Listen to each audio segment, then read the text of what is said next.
Well, the green Paillard is back together and playing again.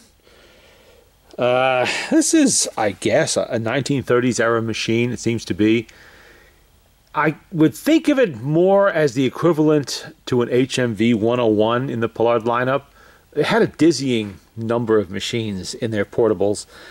You've already seen the 302 in another video, which is slightly smaller than this, and it doesn't have the tin horn or metal motor board. It's one piece. This is all, well, I showed it in the last video. That's all one piece together. Size-wise, this is similar to the HMV 101 and 102. The horn is a little bit smaller than the 102, but it's bigger than the 101s. It kind of falls in the middle. It's definitely an orthophonic. You've seen the reproducer. By the way, I was incorrect the other day when I said this had a steel back. This one does not. I mean, they make more than one of these types of reproducers. They're all the same inside, but some have a pressed steel back and some have an aluminum back. This is aluminum, not pot metal. This is a fully aluminum reproducer, which is nice. It's heavy enough that it'll stay in the groove, and it's light enough that it's not going to do as much damage as a heavier brass reproducer will do, especially if you're playing later records, which this machine was designed to play. This machine is from the electric recording era, electric amplification, even though it doesn't have electric amplification. It was made to play records like that. So I guess they decided they wanted to make the reproducer lighter so it would do less damage, and it definitely fits the bill. You've seen the motor already. It has a beautiful fiber gear in there that's in amazingly good condition. I was rather surprised. Possibly been replaced in the past. Who knows? Not by me. And there's no equivalents today that you could use to replace that if it's damaged. You simply have to find a parts machine and rob the gear out of it. I mean, that's why I'm always buying Swiss phonographs, even if they're in horrible condition. If I could pick one up here and there cheap, I will, just on the chance that gear is good. And of course, if it has one of these reproducers in it, that's icing on the cake. I like these reproducers. They work very well. They're simple. These are what all of the orthophonic reproducers should have been. Instead of experimenting with pot metal and heavy brass, they should have simply gone straight to aluminum, especially in the later years when such was readily available. But they didn't. Paillard did, so that's a plus for them. At least they did with this one. Some of them, like I said, do have a pressed steel back, which isn't very heavy. It's very light. It's not thick or massive. It's just tin. It's same as this. Same thing. Same type of metal thickness, all of that. There were some challenges with this machine. This is an auto brake model. And unlike the HMV, which is really kind of straightforward, you might have to twist or bend something slightly if it's been knocked out of alignment, which happens. These are multiple adjustable. I mean, you could adjust it back here on the arm. You see the nut there, and underneath. I don't know if you can really see under there, but I'll try. Back in there, there's several different. Maybe I'll take the turntable off later and show you. There's at least 3 different things that can be adjusted. I spent half a day getting this thing to properly work. Finally figured out after going to a parts machine and looking at the auto brake on that one that some idiot had bent a very important part of it. I guess for some reason it wasn't working right. They didn't want to bother learning how to adjust it, so they simply bent something out of the way so it wouldn't work at all. So it had no brake period, because the auto brake on this is the only brake. There's no manual brake on this. So after I figured that little nugget out, I was able to get it working properly, and now it has auto brake. Okay, we're going to play some records here to show how well this... And you'll notice a lot of the parts on this are similar to the other Swiss models.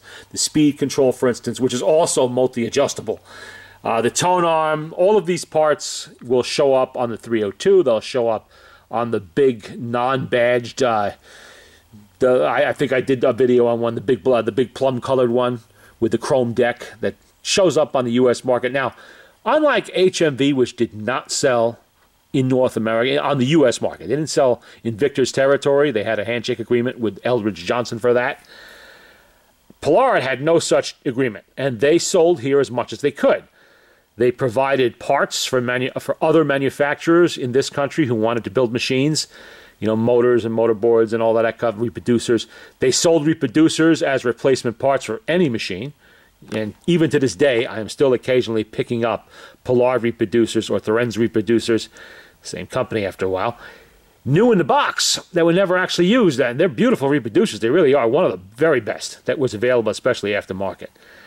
And they sold all of these. Weren't, brought home. I'm sure one or two might have brought home by tourists occasionally, but these were, you could buy these out of catalogs here in this country in department stores.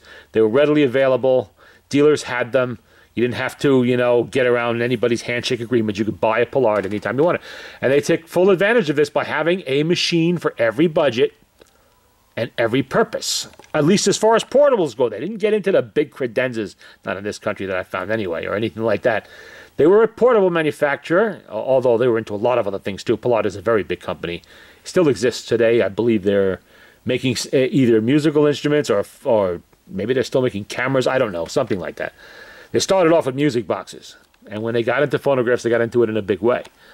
Dozens of different motors. You saw the 302. It was smaller than this, one step below this.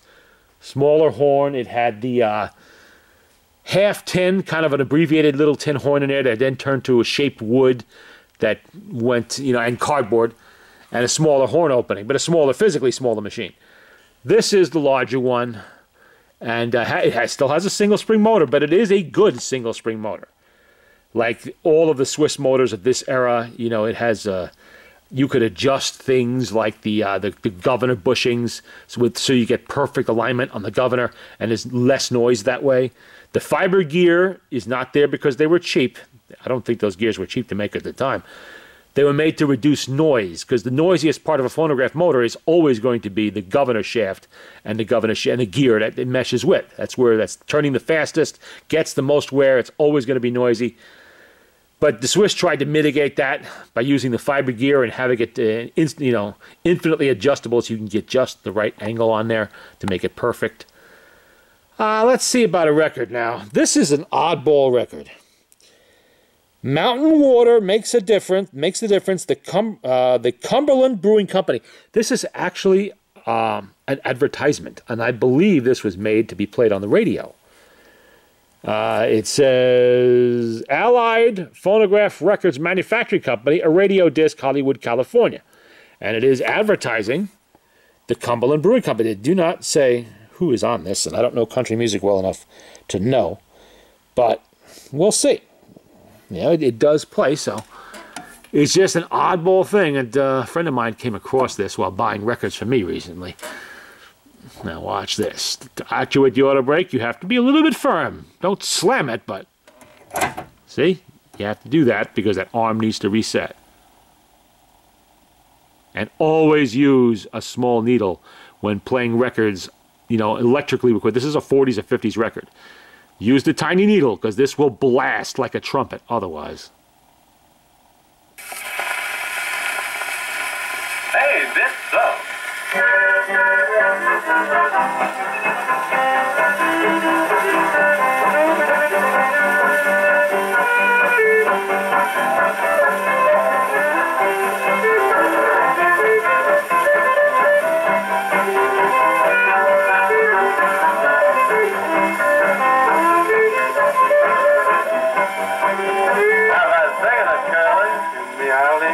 Mountains where the water's pure and clear. You'll find a spotless brewery where they make old export beer. Exports made up in the mountains, and that water in the mountains comes from nature's purest fountains, ain't it so? Ain't it so? Export certainly the best beer. Tangy, sparkling, full of zest. Beer bottle, sunshine, bubbling, good cheer, ain't it so? Squeeze it out now, Joe.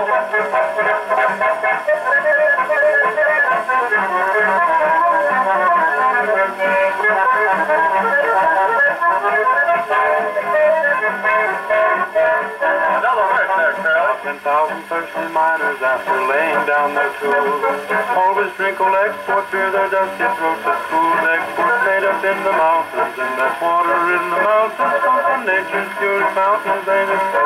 Ain't it so? These hard-working, soft-coal miners know no other beer is finer, so they recommend old export, don't you know? Come on here now, Hank.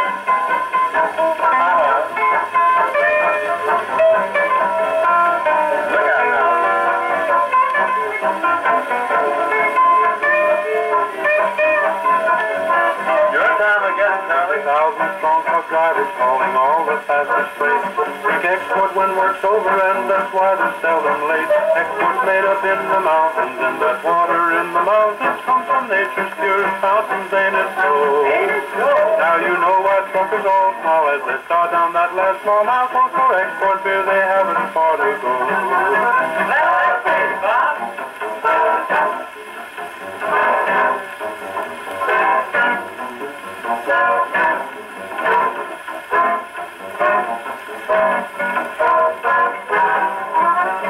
Allegheny Mountains where the water's pure and clear, you'll find the spotless brewery where they make old export beer. And if you haven't tried it, don't wait another day.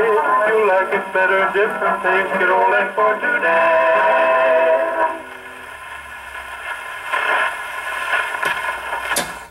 And that took half a day right there to get it to do that. Auto brake is working. Now this record has some wear on it, you can hear it, but you can imagine if this was actually played on the radio, it was probably played 1,000 times. But you do, like I mentioned, have to use the smallest possible needles when playing these later records. You can use the loud tones with the older stuff from the acoustic, the acoustic era. But these later ones, they will blast because the reason for this, one, you have a large tin horn, yes. You also have an enormous reproducer for a machine of this size. Paillard didn't seem to care.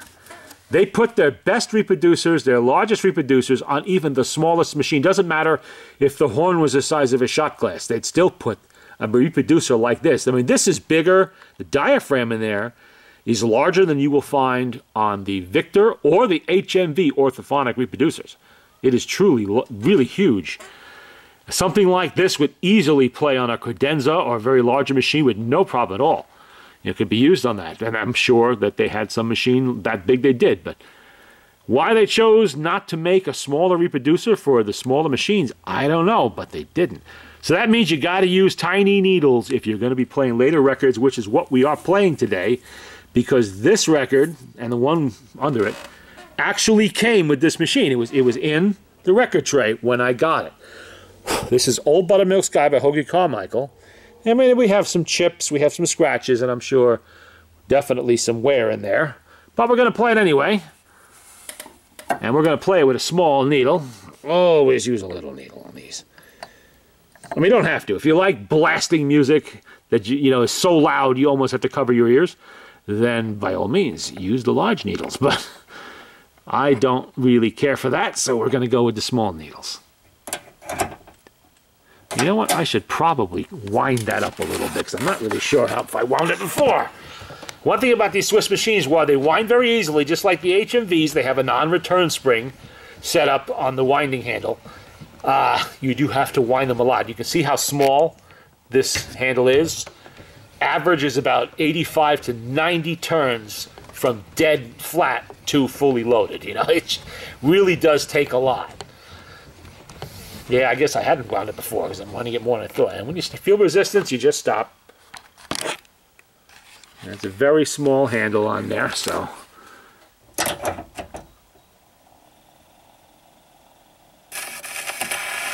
Got to avoid that chip. Oh, buttermilk sky, I'm a-keeping my eye peeled on you. What's a good word tonight?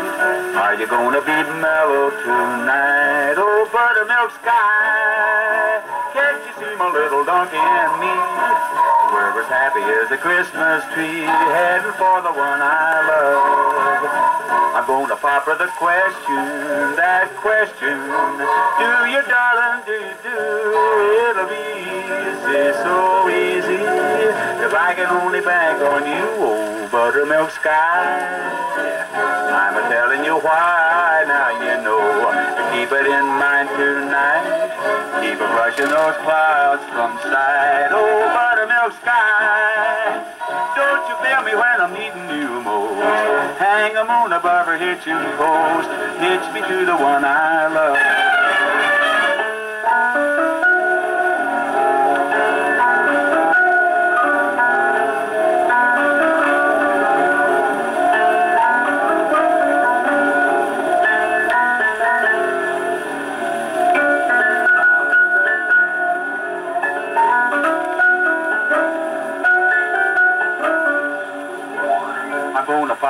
that question, do you, darling, do, it'll be easy, so easy, if I can only bank on you, oh, buttermilk sky. I'm telling you why, now you know, keep it in mind tonight. Keep a brushing those clouds from sight, oh, buttermilk sky. Don't you feel me when I'm needing you most? Hang a moon above her hitching post. Hitch me to the one I love. You can if you try. Don't tell me no lie. Will you be mellow and bright tonight, oh, buttermilk sky?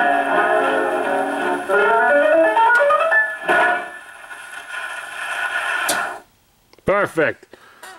You can hear that record is still pretty loud, even with the smallest possible needle to use. I mean, look at the size of this thing. It's itty bitty. But that's because they were made to be played on, with electric amplification on modern turntables with sapphire styluses. Not really on these machines, but it still plays. Apparently someone played it quite a lot. This is actually a World War II era record here. Any Bonds Today by Barry Wood and the Lynn Murray Singers. And on the other side we have Arms for the Love of America. Barry Wood and the Lynn Murray Singers again. It's pretty worn. But this is a good test of a motor and a reproducer to make sure, see if the machine will stop. So, and this record also came with this machine. And I'm not even going to wind it back up again. Let's see if it'll play without winding. Probably not, because that record is pretty worn. And worn records will slow up and stop because it takes a lot of power to push through them. But we'll see. See if it'll do it.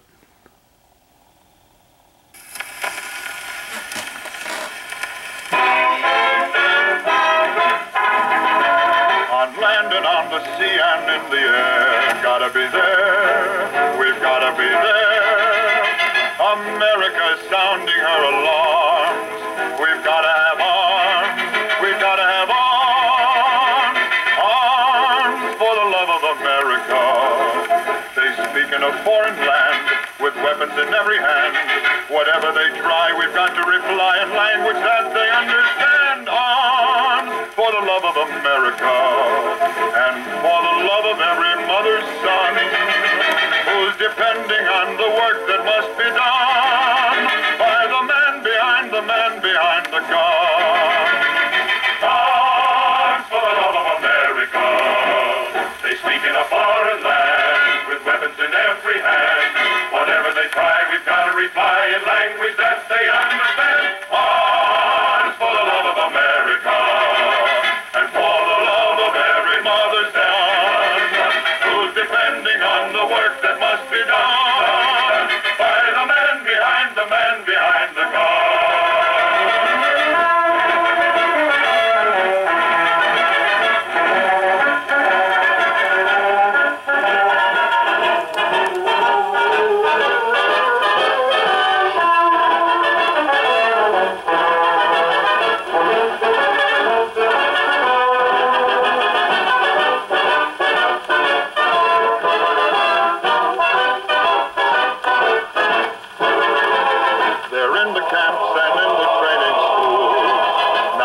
The tools, they've got to have tools. We call them from the factories farm. Now give them the arms, they've got to have arms. Arms for the love of America. We've got to get in the race and work at a lively pace. They say over here we've nothing to fear, but let's get ready just in case. Arms for the love of America, and for the love of every freedom can be lost or won by the man behind the gun, by the man behind the gun.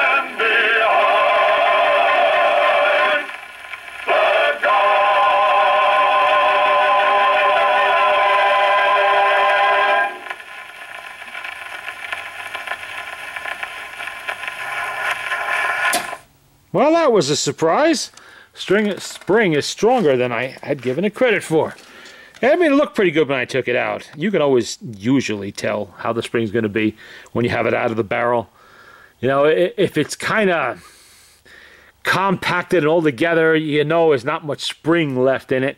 So it's really not going to play well. If it's a struggle to get it back into the can, you know, then you know it's probably going to be okay. And this one was a little bit of a struggle. You had to have a firm grip on it and wind it back in there. There was definitely still some spring to the steel. So I figured it'd be okay for at least one play of the record, but actually it's good for two. I suppose that varies greatly depending on the records and the condition of the record. Well, we played Hoagie over there, and then we played this one completely through, and it's a pretty worn record, but still, it did okay. I'm not going to try to push it, though. I think we'll try a Paul Whitman. Now, this one is older, and I could use a loud tone needle. Let's see, Kiki-Coo, Kiki-Coo. No, I'm sorry, that's the Green Brothers Marimba Orchestra. What happened to Paul Whitman? Oh, Cuckoo. There he is. I thought he was there. It's Cuckoo. We'll try that one. That's also a pretty worn record, but I have confidence now. This machine will probably play it. But we're going to have to wind it, and it's going to take a lot of winding. 2, 3, 4, 5, 6, 7, 8, 9, 10, 11, 12, 13, 14, 15, 16, 17, 18, 19, 20. 21, 22, 23, 24, 25, 26, 27, 28, 29, 30, 31, 32, 33, 34, 35, 36, 37, 38, 39, 40, 41, 42, 43, 44, 45, 46, 47, 48, 49, 50, 51, 52, 53, 54, 55, 56, 57, 58, 59, 60, 61, 62, 60, 62. 62 cranks with two records. Okay, let's get another needle. Oh, we can play a loud tone needle on this one, I think. This is definitely an acoustic record. From the 1920s, a little bit older than the machine, but that's okay. Oops, I need to get that needle down there a little bit better. There we go.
Now this one you have to stop manually because there's no eccentric, but it's easy enough to do. Now the brake holds well after many adjustments. Okay, well, maybe we'll do one more. I don't know, let's see what we got here. We got Mr. Radio Man or Spain Tango Foxtrot. I don't think I've ever heard that one. That's a really worn record. Let's see if it'll push through that. A lot of these Paul Whitmans, like I mentioned earlier, do tend to be worn because they just get played a lot. This one has an eccentric, and I think that might be a Victor Electric. Let me check. If that is, I'm not going to want to use this now. Well, maybe I'll try it just to see how loud it'll blast. Let's see if there's a VE hidden on there somewhere. I do not see a VE stamp on there, which would indicate Victor Electric. It's very tiny. Well, maybe not. It's acoustic, I guess, but it does have the eccentric, so that should trigger the auto brake. Let's see if it'll push through this one. This is even more worn than the last one.